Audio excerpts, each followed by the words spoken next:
Staying informed about something as complex, and let's face it, as impactful as Alzheimer's research, it can feel like a real challenge sometimes. You want the important updates, right? But without getting totally lost in a sea of, scientific jargon. Exactly. Information overload is real. So that's really what we're aiming for in this deep dive. We've gathered a really compelling stack of recent findings, mostly from around April 29th, 2025. Yeah, quite a bit of news came out around then. And it covers a lot of ground in Alzheimer's research. Yeah. Our goal really is to pull out the key advancements, understand what makes them significant. And maybe highlight a few things that might even surprise you. Definitely. We're looking at news reports, summaries. They touch on pretty much everything from potential causes and new therapies to early detection methods and some really novel treatment strategies. Right. So our mission here is to sort of synthesize all this information, giving you a clearer picture of the most important developments and, what they might mean down the line. Okay, let's unpack that first big area then. Understanding what actually causes Alzheimer's, or at least what we're learning now, and how that knowledge might lead to new ways to fight it.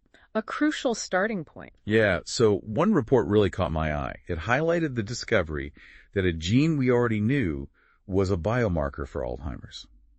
Well, it turns out it might be a direct cause. Ah, okay.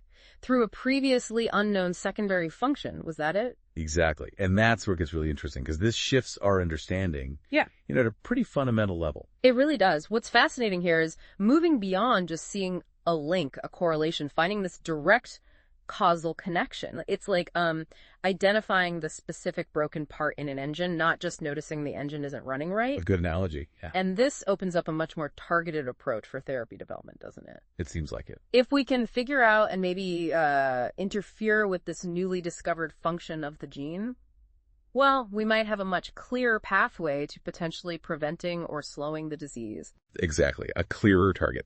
And speaking of potential benefits, maybe more broadly for brain health, another study piqued my interest. Okay. It looked at using 40 hertz light and sound stimulation, specifically in mice with Down syndrome. Right, I saw that one, sensory stimulation. And they found improvements in cognition, neurogenesis, that's the growth of new brain cells, and also connectivity between brain regions. Now, obviously, Down syndrome isn't Alzheimer's, but the implications here, they seem pretty significant, right? They really do. If you connect the dots, the study suggests this kind of specific sensory stimulation might have a sort of general restorative effect on the brain. Restorative, yeah. Which raises a really interesting question.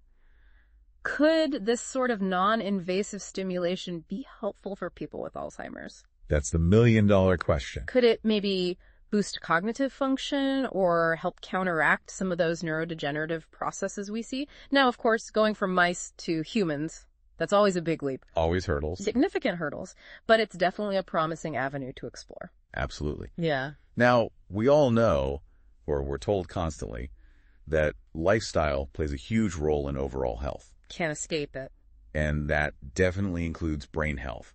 Several reports focused on the impact of exercise. Always a big topic. One clinical trial found that individuals already at risk for Alzheimer's who did even low to moderate high-intensity exercise, they experienced less cognitive decline. That's a key takeaway, I think. It seems like even, relatively small amounts of physical activity can make a real difference. It really reinforces that powerful link between our bodies and our brains. And what stands out to me there is that even lower intensity exercise showed a benefit. Right. Not just marathon running. Exactly. It suggests you don't need to be doing extreme training to get some protective effects for your cognitive health. That's really encouraging news for a lot of people, who might find high-intensity stuff challenging. Very true. And building on that, another study looked at why. Why is exercise so good for the brain? The mechanism. Yeah. They found exercise helps the brain basically maintain its health even when its usual energy sources might be running low. That's a pretty fundamental insight. Isn't it? Into how our brains work and how exercise supports them. It's almost like exercise helps the brain develop a sort of backup plan for using energy. It supports neuron function and resilience, even when there are metabolic challenges. Which are often seen in Alzheimer's. Exactly. Makes perfect sense. Okay, moving towards more, let's say, direct interventions. There's progress being made on a vaccine. This one targets the tau protein. Ah, yes. Tau, another key player alongside amyloid. Right. And preclinical trials have shown this vaccine can generate a pretty strong immune response. For listeners who might not know, tau protein can form those tangles inside brain cells. Neurofibrillary tangles, yeah. A hallmark of Alzheimer's. Exactly. And the focus on tau is really important. For a long time, research was heavily focused on amyloid plaques, but we now understand tau pathology plays a really critical role in how the disease actually progresses and relates to symptoms. So a vaccine targeting tau. A vaccine that could effectively reduce those tau tangles could be a major step forward. Of course, the journey from successful preclinical trials to an effective human treatment is complex and long. Always is. But it's definitely a development worth watching very closely. Absolutely. Now, it's not just about finding treatments, is it? Being able to detect the disease early, that's also vital. Hugely important. The earlier, the better for potential interventions. And several reports highlighted research looking at risk factors and biomarkers much, much earlier in life than we previously thought. Yeah, that was striking. One study indicated that these signs, these indicators, are associated with cognition even in people aged, get this, 24 to 44. Wow. That is surprisingly early to see those kinds of links. Isn't it? It really shifts our perspective on when the processes leading to Alzheimer's might actually begin. It really does. Identifying these very early markers could potentially give us a much longer window for preventative measures, maybe lifestyle changes or future therapies. And on that note, connecting lifestyle and risk, a new study linked metabolic syndrome. Right, things like a larger waistline, high blood pressure, high blood sugar. Exactly. Link that to an increased risk of young onset dementia. Which just underscores again how interconnected our overall physical health is with our brain health, even for these earlier forms of the disease. It keeps going back to that whole body connection. It really reinforces the importance of maintaining good cardiovascular and metabolic health throughout our lives, not just when we get older, but for the sake of our brains long term. It's another piece of that puzzle in understanding the risk factors we might actually be able to modify. Definitely. We're also seeing advancements in how we might detect Alzheimer's risk, specifically in older adults. One study suggested blood tests. The blood test research. That's moving fast. Could potentially predict dementia risk up to 10 years before a clinical diagnosis. 10 years. That kind of advance warning could be incredibly valuable for individuals, for families, for planning. The development of reliable, accessible blood tests for assessing Alzheimer's risk. That would be a huge step forward. It's much less invasive, potentially more scalable compared to, say, spinal taps or PET scans. And easier to do regularly, perhaps. Potentially. And adding to that, researchers also reported on a simpler way to actually analyze these blood samples, which could make testing more readily available if it pans out. Making it more practical. And it gets even more refined than that. Research has found that people with a known genetic predisposition to Alzheimer's, like APOE4 carriers, for example, yes. They show altered levels of certain substances in their blood, things that indicate damage to neuronal connections, the synapses. Okay. As early as 11 years before the expected onset of the disease. 11 years. That's getting incredibly precise in terms of seeing the earliest biological ripples. That's remarkable, isn't it? Truly remarkable. This ability to detect changes at a molecular level so far in advance of any noticeable symptoms, it suggests we're gaining a much, much deeper understanding of the very first biological events in the disease process. And it's complex, too. We also saw research exploring how different factors like age, sex, hormones, and specific genetics can influence these dementia biomarkers in the blood. Which makes sense. It's clearly not a single pathway. There's a complex interplay of factors at work. Right. Understanding these interactions is crucial. We need that to develop more accurate, more personalized tools for diagnosis and risk assessment. Biomarker levels might need to be interpreted differently depending on these individual characteristics. Personalized medicine for Alzheimer's risk. Interesting. And speaking of genetics, one study suggested that having a father with Alzheimer's might increase the risk of certain brain changes. Oh, interesting. A paternal link specifically. Yeah, adding another layer to how family history might influence risk. And then for something potentially very accessible, there's ongoing research into at-home smell tests. Yes. Olfactory testing. As a possible tool for early detection. Could that really work? Well, the potential for a simple, non-invasive at-home test, like a smell test for early screening, is certainly appealing, isn't it, for widespread use? Definitely. It just highlights the diverse and, frankly, creative approaches being explored in diagnostics right now. Okay, let's switch gears a bit and delve into some of the really novel treatment approaches being investigated. Some of this sounds almost like science fiction. Some of it is definitely cutting edge. Like the idea of engineering microglia Those are the brain's own immune cells, right? That's right, the resident immune cells of the brain. Engineering them to act as a delivery system, to carry disease-fighting proteins throughout the brain. A Trojan horse strategy, almost. Yeah, and not just for Alzheimer's, but potentially for other neurological conditions too. It's like training your brain's own defense system to deliver medicine directly where it's needed. It's a very innovative approach. By harnessing the brain's own cellular machinery to deliver therapeutics, you could potentially overcome one of the biggest hurdles in treating brain diseases. The blood-brain barrier. Exactly. Getting drugs across that barrier and ensuring they reach the right targets in sufficient concentrations, that's a massive challenge. This could be one way around it. Very clever. And speaking of the immune system, researchers have identified something called TIM-3. An immune checkpoint molecule. Right. As a potential therapeutic target in those brain immune cells, the microglia, specifically for late-onset Alzheimer's. Okay, so modulating the brain's immune response again. It seems like a key strategy. Apparently, TIM-3 acts like a brake on the immune system, or on these microglia. Right. Immune checkpoints often do that, preventing overactivation. So in Alzheimer's, the idea is it might be preventing these microglia from properly clearing out harmful proteins, like amyloid. So blocking TIM-3 could potentially take the brakes off and let the microglia do their cleanup job more effectively? That seems to be the thinking. Unleash the cleaning mechanisms. Exactly. The role of inflammation in the immune system in Alzheimer's is, it's an area of intense research right now. Identifying specific molecules like TIM-3 that can be targeted. It just opens up new possibilities for developing drugs that can help regulate the brain's immune response in a beneficial way. And that ongoing challenge, the blood-brain barrier we just mentioned, it's being tackled head-on, too, with the development of a novel drug delivery platform. Okay. It's shown the ability to cross the blood-brain barrier in early tests.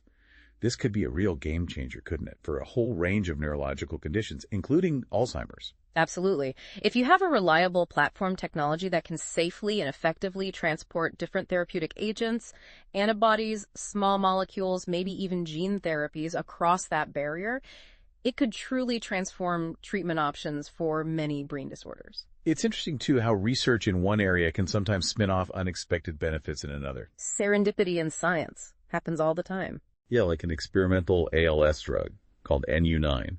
It's actually shown effectiveness in treating Alzheimer's, at least in animal studies. That is interesting. ALS and Alzheimer's. A surprising but, welcome finding. It is. This phenomenon, where drugs developed for one condition share promise for another, it's not uncommon in drug discovery. It often points to shared underlying biological mechanisms or pathways between diseases that maybe weren't obvious before. And it's not just lab-created drugs showing potential. A compound found naturally in certain fruits and vegetables. The natural products route. Is being studied for its ability to potentially slow down both ALS and dementia. It's a good reminder of the potential power hiding in, nature. Definitely. Researching naturally occurring compounds can be a very fruitful area. These compounds often have complex biological effects, and finding ones that could be beneficial in neurodegenerative diseases is always an exciting prospect. It takes a lot of work to isolate and test them properly, though. Sure. And on the diagnostic side, sort of flipping the coin, a repurposed ALS drug is now being used as an imaging probe.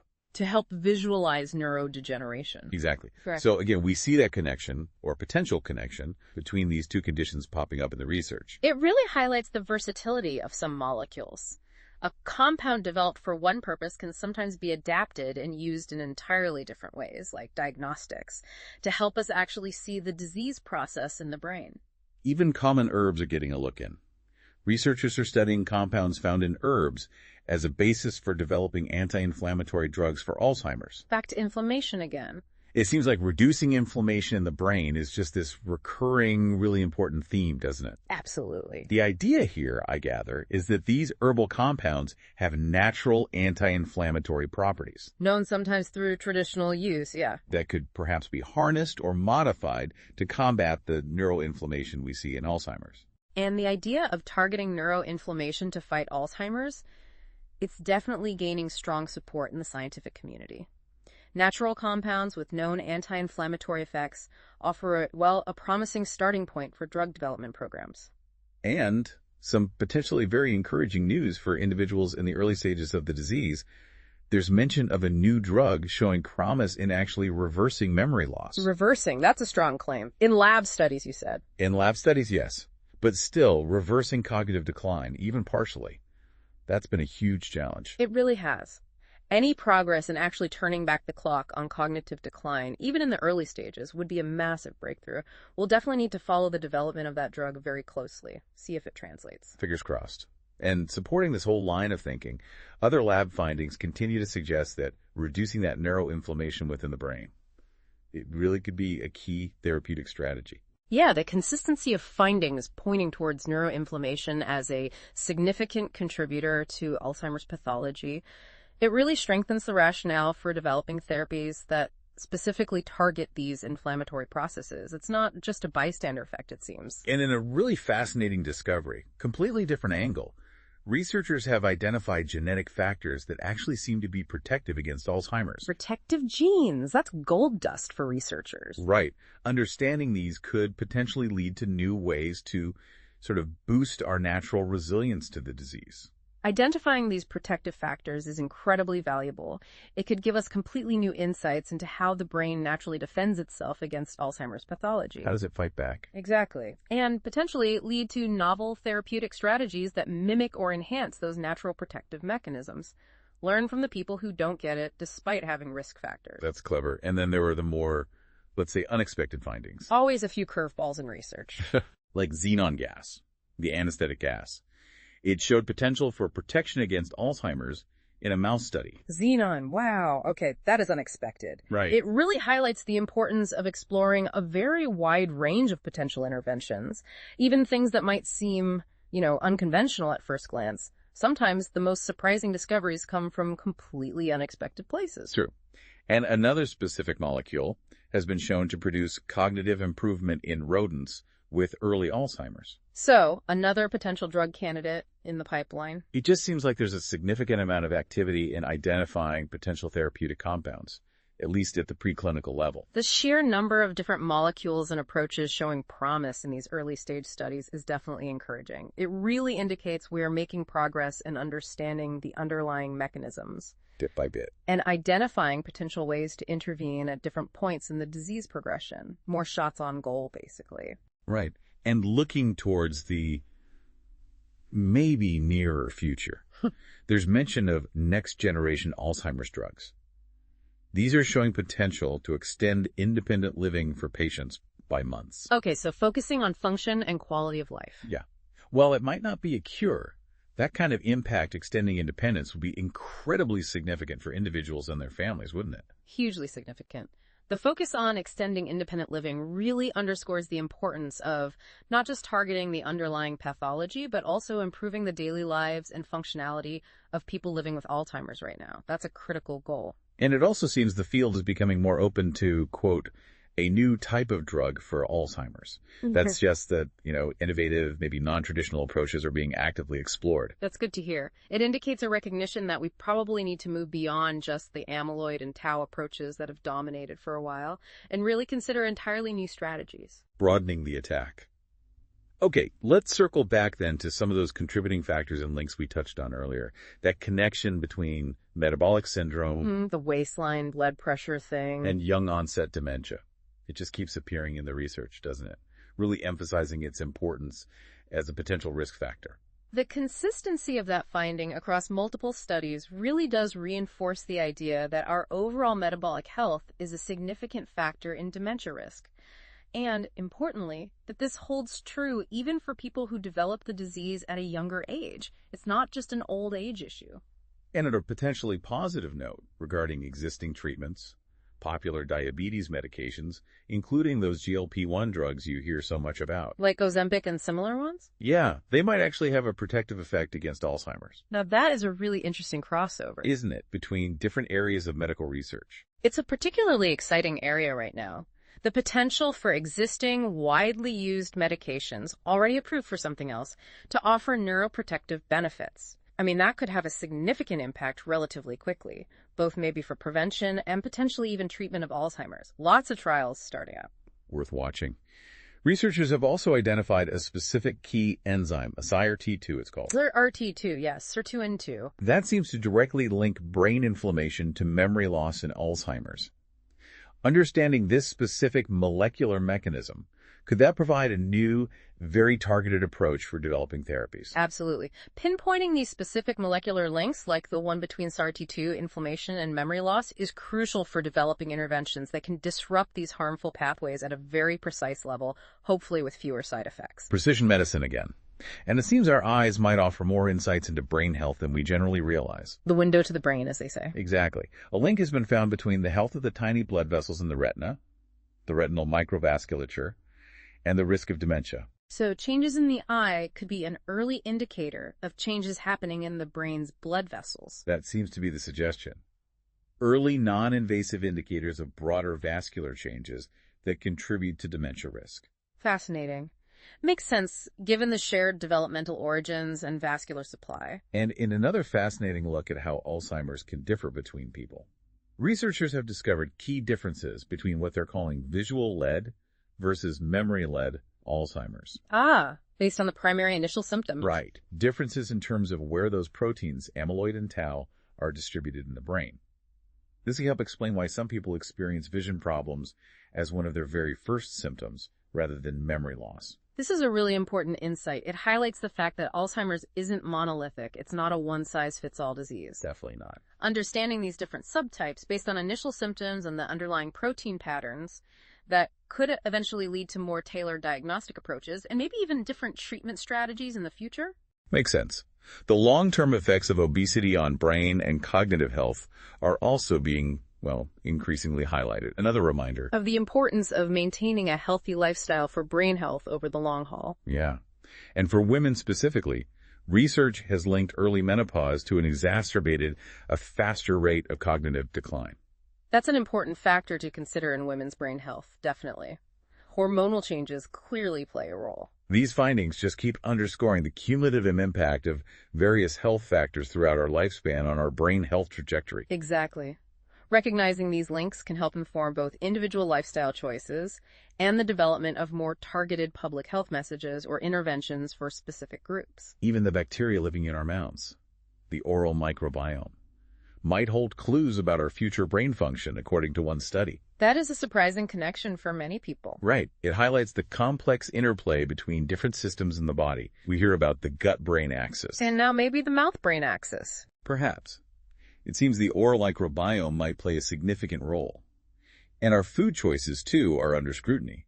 Research linking certain dietary patterns to increased risk of both depression and Alzheimer's. The links between diet, mental health, and neurodegenerative diseases are becoming increasingly clear and well documented.